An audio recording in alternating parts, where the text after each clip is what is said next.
袁大总统的公子听到了风声，直接让谍报科干。我估计这件事情袁世凯本人都未必知道。我就知道我这个弟弟了，他能把天都给捅下来。哥，无论如何一定想办法救救旭东。他是我的义母同胞，我当然要救。可现在的问题是怎么救？你们为什么要拘禁我？你们应该去查天津铸币厂。我想袁大总统还不至于那么目光短浅，只顾了自己的脸面。查明真相公诸于世，丝毫无损大总统威严，反而他会更有威胁。这跟总统无关，范先生。其实你比我更清楚，你也不用跟我讲那么多大道理。我呢，奉命当差办事儿。最后再说一次，把样币交出来，一切都好说。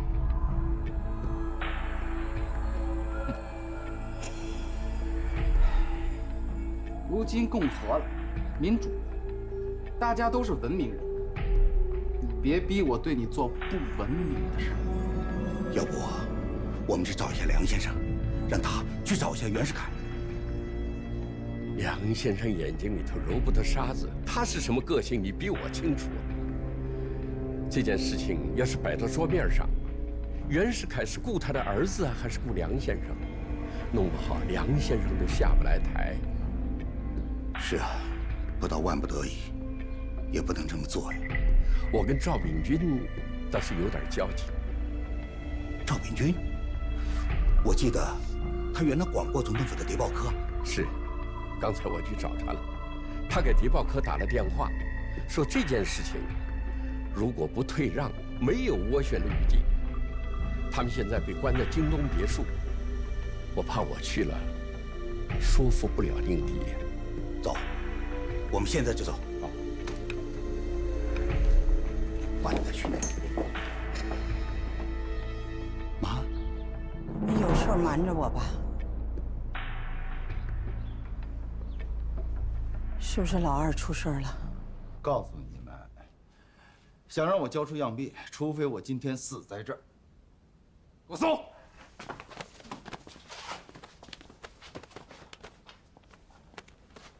手上没有，在手上呢。哎，撒手！撒手！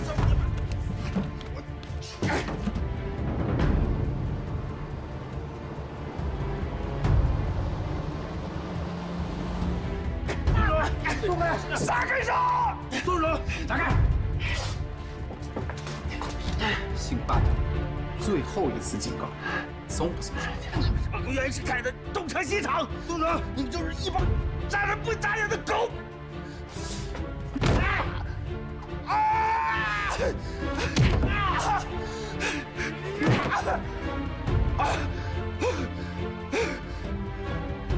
还挺硬啊！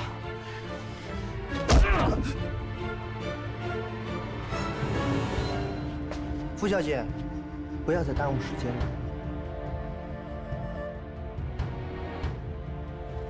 我是为你们着想。总统如果不知道这个事情，万一将来闹大了，除了我得担着，你们不是也得担着吗？对吧？傅小姐，别兜圈子了。这样吧，我们都是文明人，不想对一个女士动手，您还是自己交出来吧。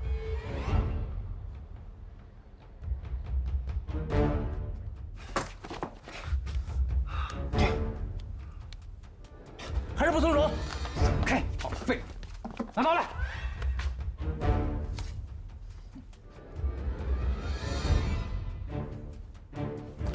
班长，你们要干什么？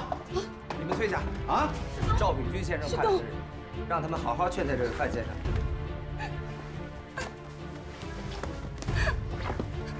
徐东，赶紧找个大夫来，给范先生上药包扎伤口。得罪了，范先生。走。你这治病就是那么治。徐东，徐东。好了，救国不在一时，也不在一枚银币。听爸爸的，这件事情呢，就这样了，啊。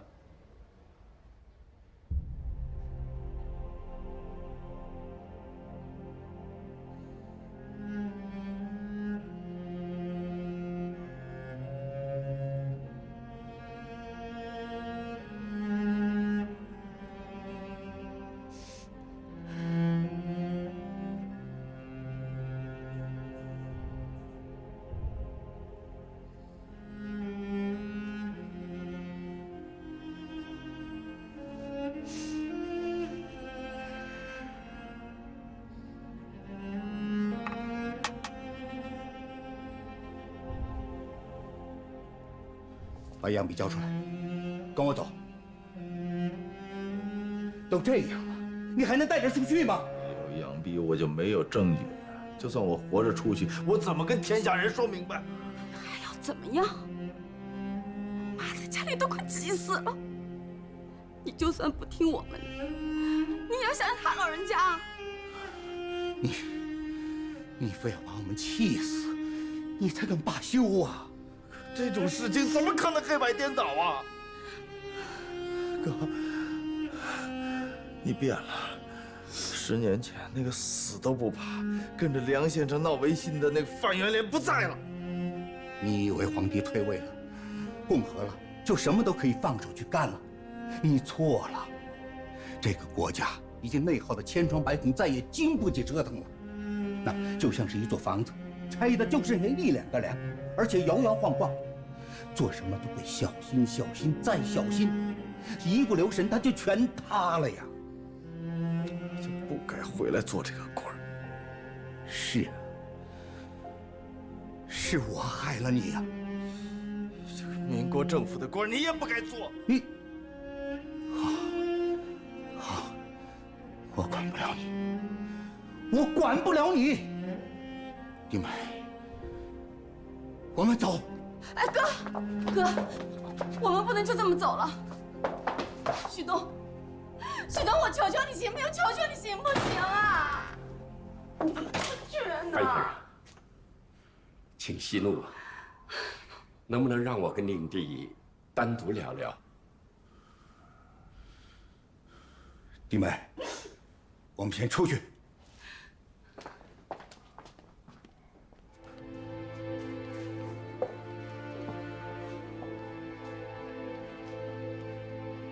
听说范先生是学化工的，而且是日本帝国大学的高材生。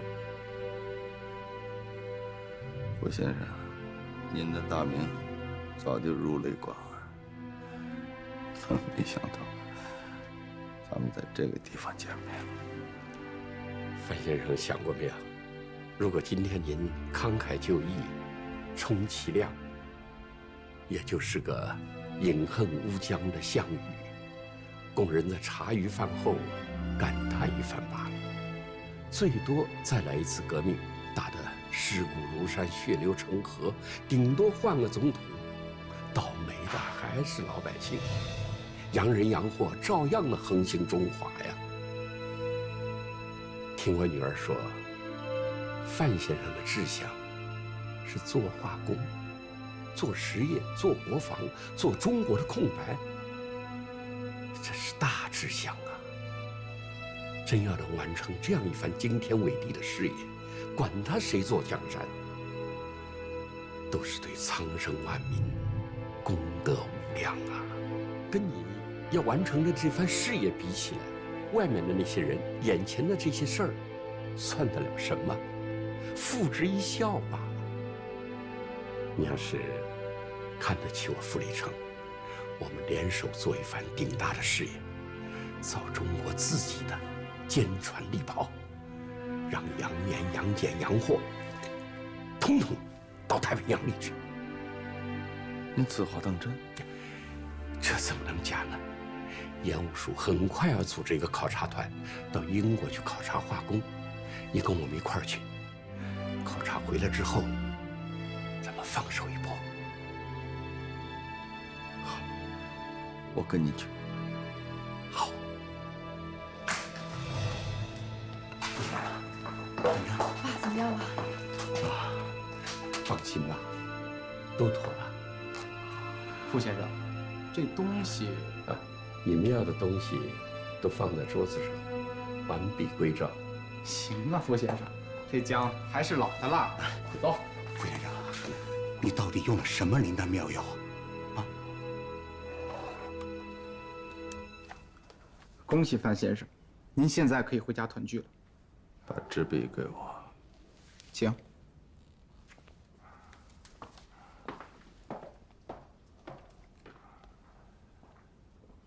我这手不行，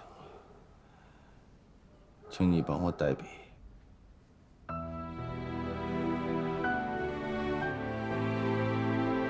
辞职书。本人范旭东，财政部银元局任职，上任伊始，赴天津督办铸造民国银元，币值流通，既是商本，亦是国本。身世自身，寡才少能，故此去银元局之职，是有能者居之。决意追随傅先生赴欧洲考察1年，而后回国，之言、之计、之算，强我中国近代工业，千难万险，在所不辞。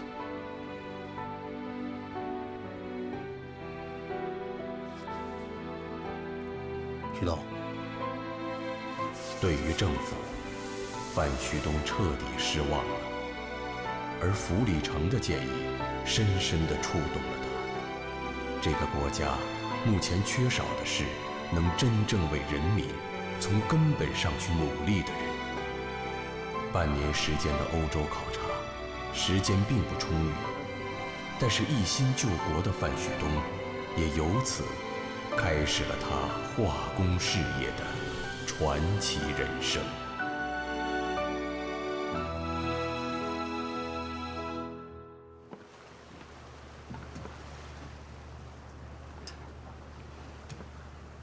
旭东啊，快到家了，这场英国之行有什么感想？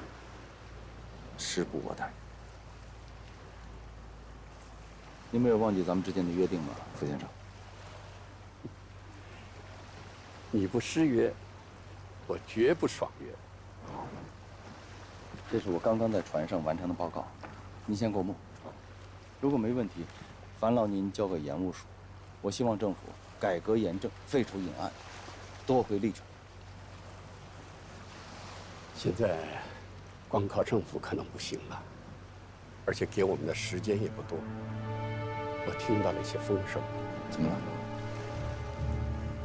为了筹款对付南方的革命派，袁世凯绕过国会，跟5国洋行签署了善后借款合同，以盐税做抵押。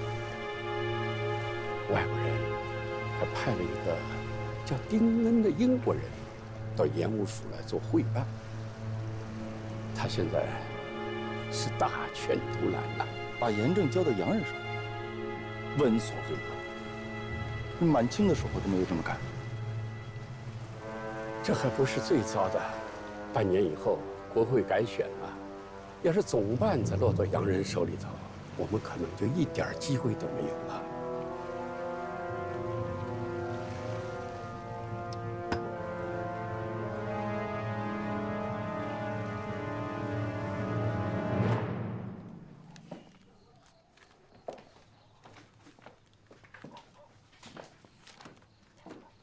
妈都院里了，刚回来，也不跟她多说几句话，就往屋里一钻。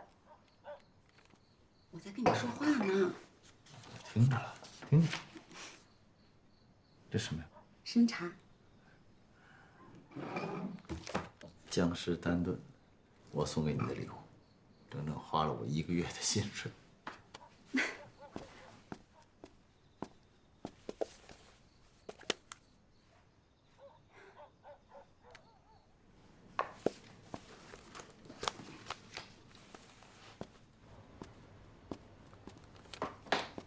这个是什么？瓦格当，我好不容易买的。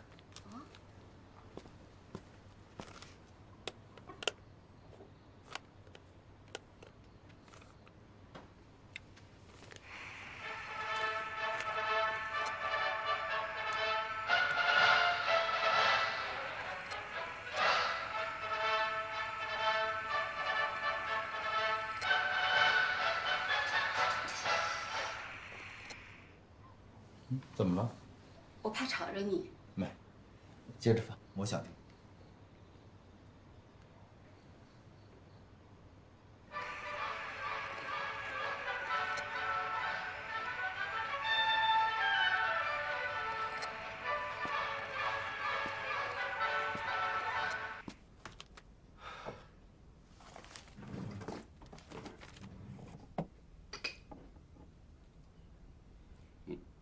这个范旭东，半年以前呢，我还以为他是空有一腔热血。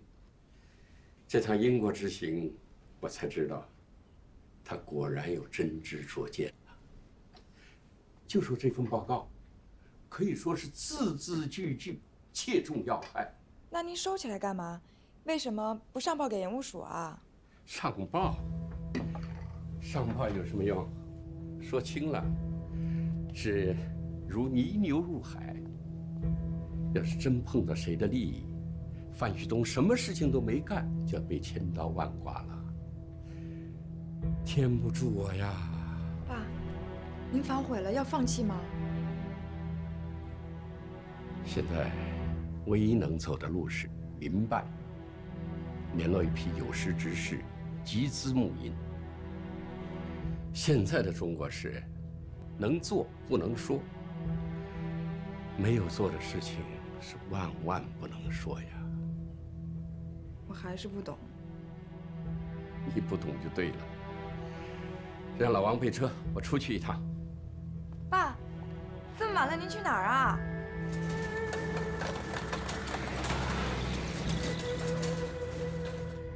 欧洲之行呢？子英，喝茶。谢谢。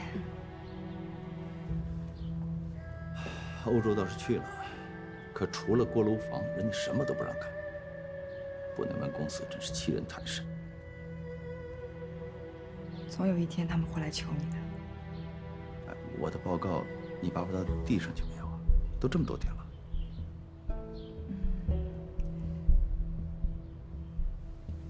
怎么了？我爸说你的报告不合时宜。什么意思？且不说袁世凯刚刚用盐税做底向洋人贷款，就说你要废除隐案这一条，不知道要触碰多少人的利益。那我们欧洲跑这一趟，那不成了旅行观光了？瞻前顾后，什么大事都做不成。口口声声说要跟我一起做一定大的事业，回国都1个月了，做什么了？不许你这样说我爸。事实就是如此嘛。你根本就不了解情况。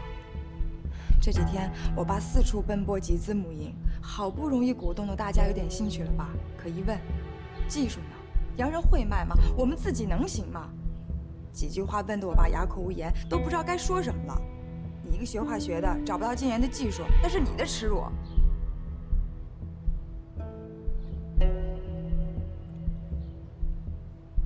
他已经开始募银了。嗯。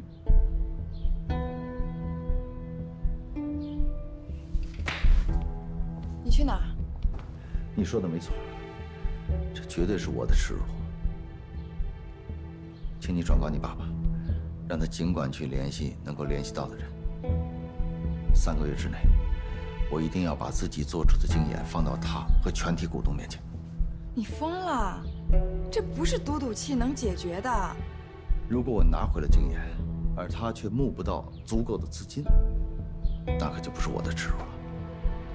记着，3个月。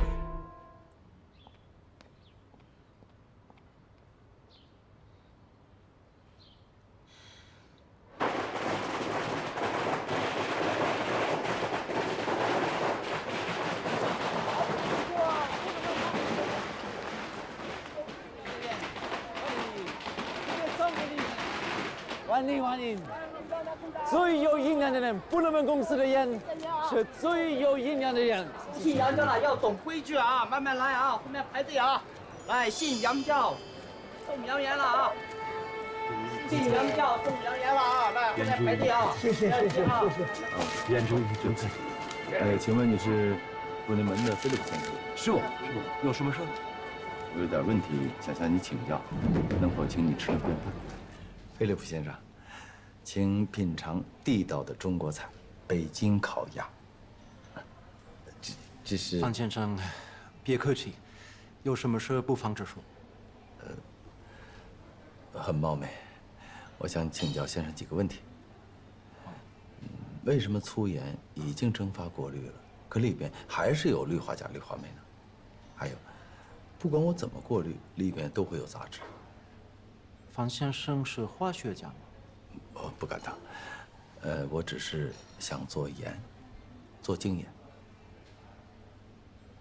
你为什么觉得我会帮你？你是好心人，我看见过你给老百姓送盐、送圣经。盐可以送，圣经你也可以送，但技术不能送。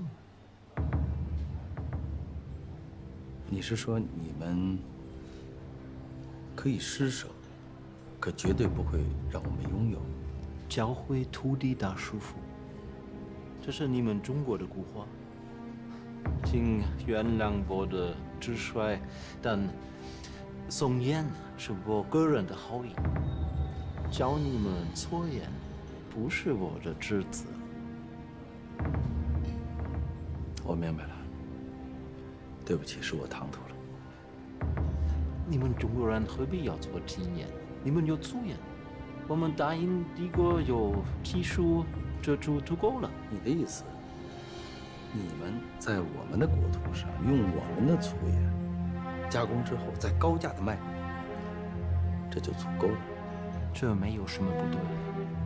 商业本来就是互通有无，你们有丝绸有陶瓷，我们没有，一样的道理。丝绸可以，陶瓷也可以，可盐不行。我们必须有中国自己的精盐。你们要吃自己的盐，那看来这顿饭你也不能吃了。这里是北京饭店，我要记得没错，他们也是我们布雷门公司的客户。菜是你们中国的菜，用的就是我们的盐。等到你们有了自己的盐，再请我吃饭吧。再见了。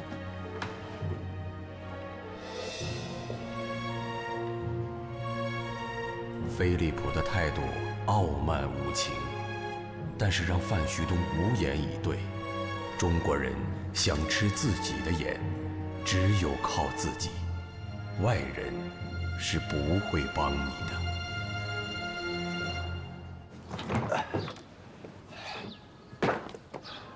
不跟哥说一声吗？你千万不能让他知道，他要是知道了，他能让我去塘沽啊。你这一大早悄悄走了，也不跟妈说一声。妈那儿还是你去说吧，替我好好安慰安慰他。行，这些坏事儿啊，你就都让我这个媳妇儿干。还笑，这做盐的技术也不成熟，你就约了3个月之期。这事儿是不是做得太绝了？这叫置死地而后生。只有把自己逼到绝路上，才有可能成功。旭东，你答应我，一根汗毛都不准少的给我回来。放心。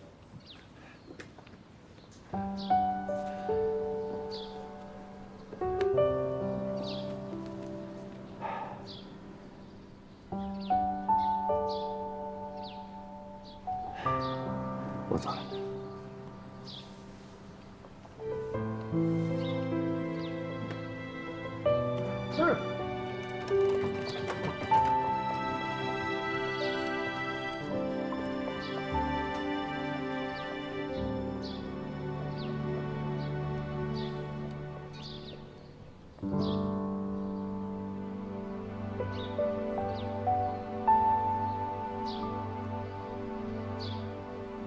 不愧是千年盐仓啊，等于就是遍地是银子和金子嘛啊！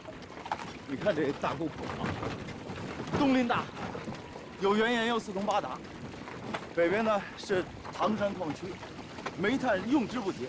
雄心勃勃的范旭东刚刚抵达塘沽，就再次与半年前救了他的杨雅芝等人结缘，而这次结缘也促使范旭东直接对上了天津盐霸陈立信。你李小棠啊，这个国有国法，家有家规啊。以前你表妹不算是延吉，可是现在半年了，入了延吉，我就得管呐。你小子上次扒了我的裤子，今天老子要扒了你们的皮！啊！上！师爷没人，就是没人，怎么办？师爷，红了，我追！混账东西！谁让你找姨太太的啊？老爷，我看他长得像七姨太，想讨您的欢心呢。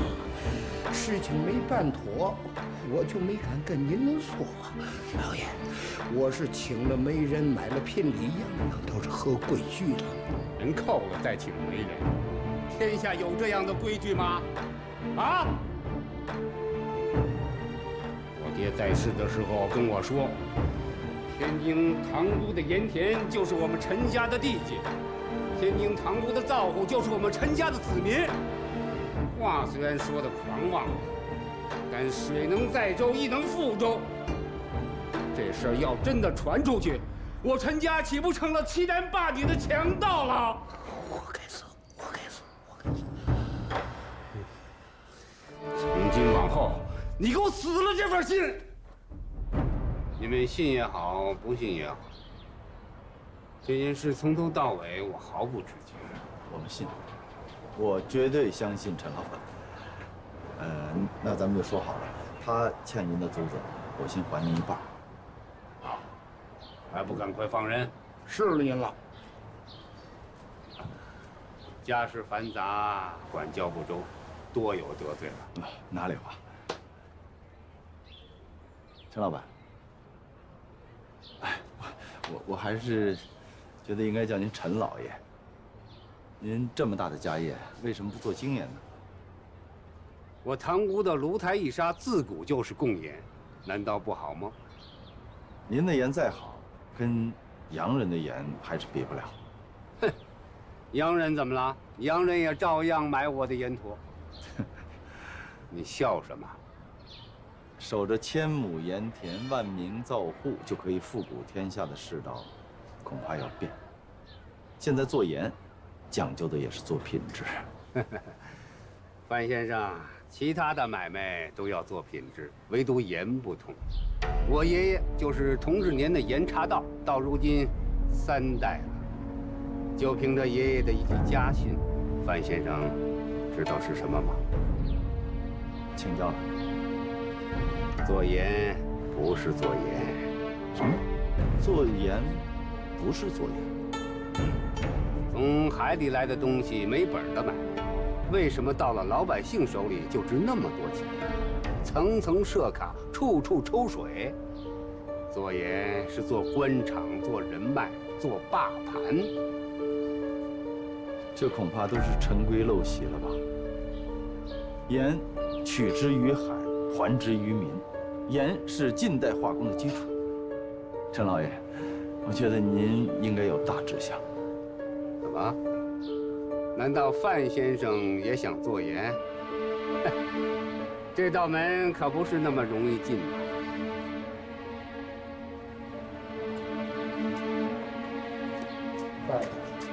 表哥，表妹，没事吧？是范先生替咱们还的债。范先生，多谢范先生。不要这样，来进来。陈老爷，那就打扰了。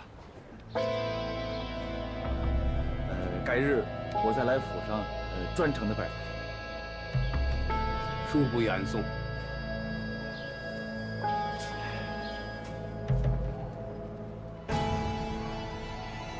给我盯住这个姓范的。明白了。范先生，起来！我给您磕头了。你看，您大恩大德，好，这辈子报答不了。那你磕，那我也磕，咱们一起。哎，范先生，这个石头，这个石头，别扶我啊！你起来。你这不是要我的命，那我也跪。你看，我救了他，你们也救过我，对吗？啊，咱们一起磕。哎呀，不是，范先生，快起来吧！再说我有事情要求你们呢。范先生，您说吧，哪怕上刀山下火海，我们都会去的。就是嘛，咱们起来说话。快起来，快起来！你们不答应，我真不能起来。我答应，来，咱们起来说话。答应，起来说。您说，啥事儿？我要做盐。范思言，你们想歪了。我要做精盐。等化验完了再还给你。什么是化验呢？这还真不好解释。就是我要煮盐。这个活你们再好，我要你们帮。这事儿啊，成，没得说。我那10亩盐田随您折腾。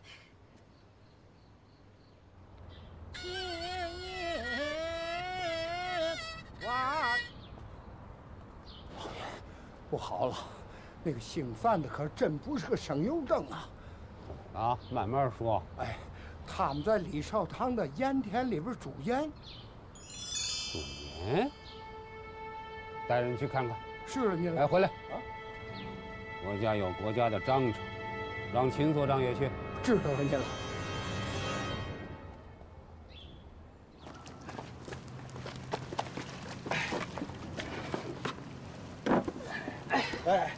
要不然。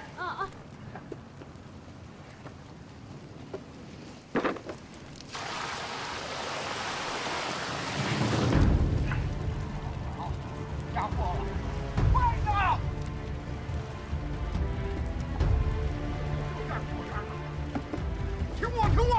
听我！三儿，给我砸了！哎，快，干什么？快，砸！干什么呀？干什么你们？你说干嘛？范先生，你怎么就跟我秦耀过不去了呢？啊？有人检举你们说你们这是贩卖私盐。秦所长，您怎么就看出我是贩私盐的？我这有棺材吗？你看看，不贩私盐，你们煮盐干嘛？干嘛？煮盐就是贩私盐吗？对，你们陈家煮的盐都堆成山了，那难道陈老爷是私盐贩子吗？陈老板他有政府颁发的盐票，你有吗？啊，在塘沽这地界上，凡是煮好的盐只能卖给他陈老板，这是从来的规矩。我不买盐，我就是煮点盐做实验，然后把盐再全还给他们，我一粒都不要。行了，别白话了啊！别拿羊头糊弄人了，这盐都煮了800年了，还没听说是嘛盐。范先生，你究竟想干什么？把话说明白。那我把话跟你们说清楚。我以后想在这儿建个盐场，按月给灶户们发工钱，而且每天只干8个小时的工，有吃有喝，有衣穿，有书读。而且我们盐场做的盐，要比外国人在5大道卖的洋盐更好，更便宜，让老百姓都能吃得起。我的话你们听明白了吧？苏总，哎，真的吗？干什么？啊，想造反是不是？这盐场是随便建的吗？没有衙门的盐票，那是要杀头的。杀头也比现在强。我们每天起早贪黑的干，都还不完你们的债。天天泡在这卤水里，可顿顿还喝那没盐的汤。他就是不给工钱，我就跟他干。对，干嘛？三儿，给我砸了！快点！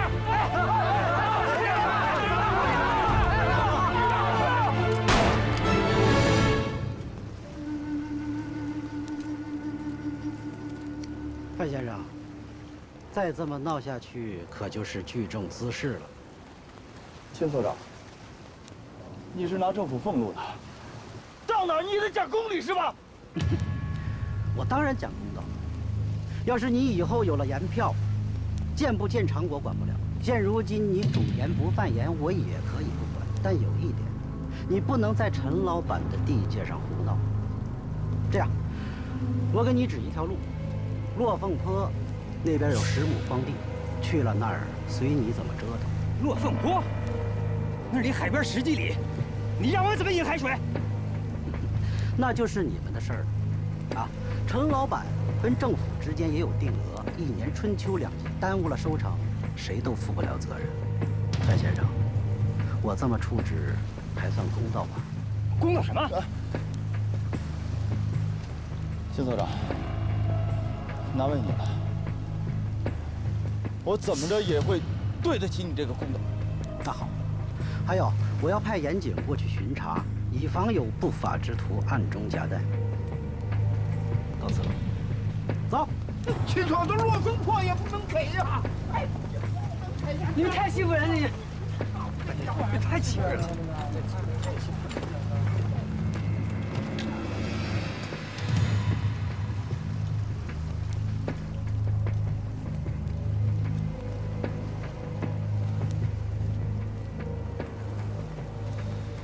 哎，老爷，这个秦所长今天对这个姓范的也太客气了。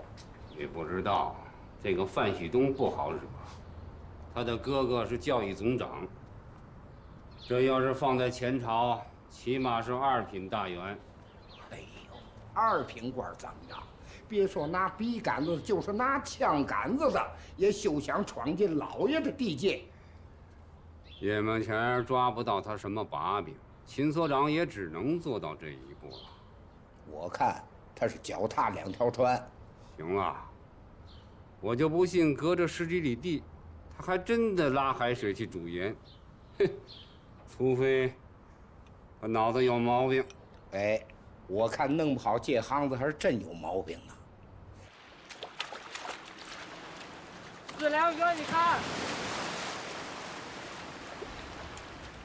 范先生，范先生，站着，王子良啊，怎么这么巧啊？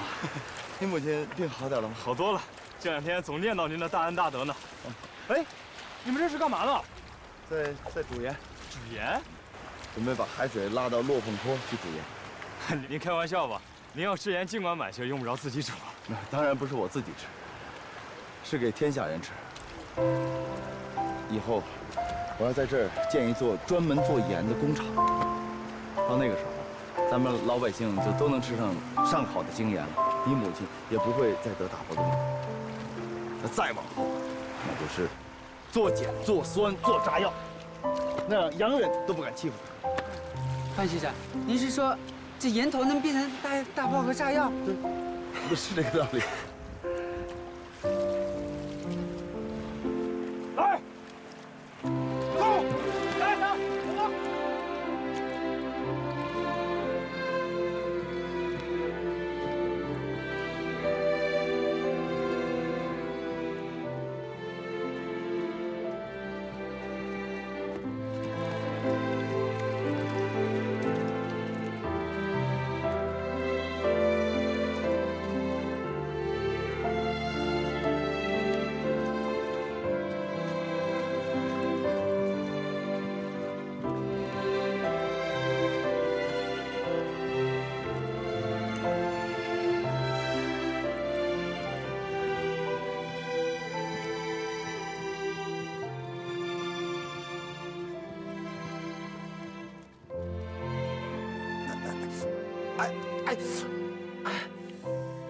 好了，这脓出来了。那找个机会你告诉他，我会说服他哥哥。联名请梁启超先生、蔡锷将军和杨度先生共同撰文，就以精盐技术已成的名义登报，广招名贾，集资募银。爸，您怎么也变得莽撞了？真是近朱者赤。就算是我们要登报募贾，也没有必要说精盐技术已成啊。我们想做精盐，我们做成精盐，这2句话一词之差，天壤之别啊！从李鸿章到左宗棠，从张之洞到盛宣怀，国人想做什么要做什么这种话，说的还少吗？最后呢，都是纸上谈兵。如果我们今天还说想做什么要做什么这种话，有几个人能相信呢？即使相信，那也是半信半疑，能有多大的热情？可是要建盐场，耗资巨万，不把话说绝了，募不到银子啊。哥，可他万一做不出来呢？不是往死路上推吗？要么不做，真想做，只有这条路。